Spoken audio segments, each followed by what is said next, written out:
Welcome back everyone, Sean Stevens here again with Metroplex Mortgage Services and another USDA Loan Pro video quick tip. What property types are not eligible for a USDA loan? Wow, this is a great question and one of the most common we receive.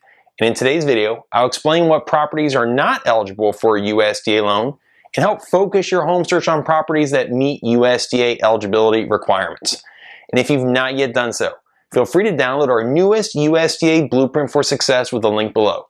This free guide is designed to help walk you through the USDA process step by step and is a great educational resource for both home buyers and realtors alike.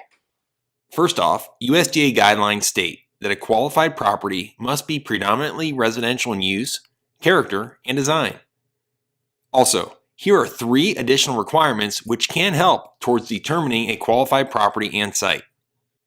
Under site size, as a quick reminder, USDA loans do not have a limit on acreage and provide for the following. There is no specific limitation to the size or acreage of the site.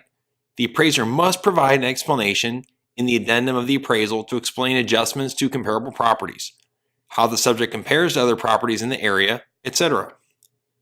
While many associate USDA with a land or farm loan, remember that we are working under the USDA Single-Family Housing Guaranteed Loan Program, which requires that the site must not have income-producing land that will be used principally for income-producing purposes.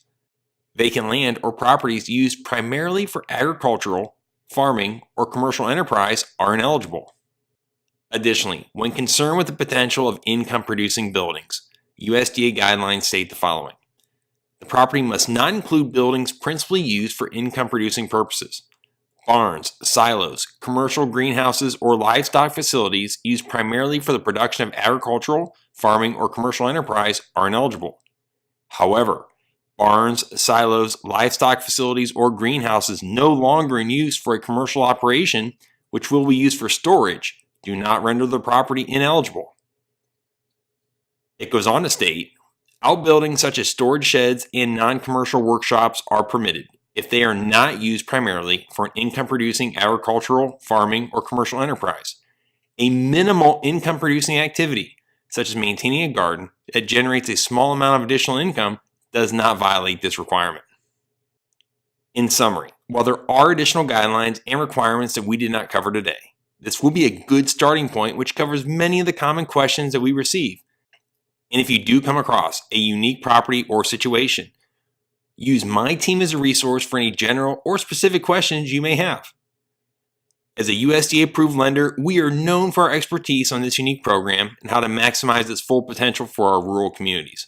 Just call or email to discuss your scenario and let us show you the Metroplex difference. As always, I want everyone to make it a great day and look forward to seeing you right here for the next USDA Loan Pro Tip of the Week.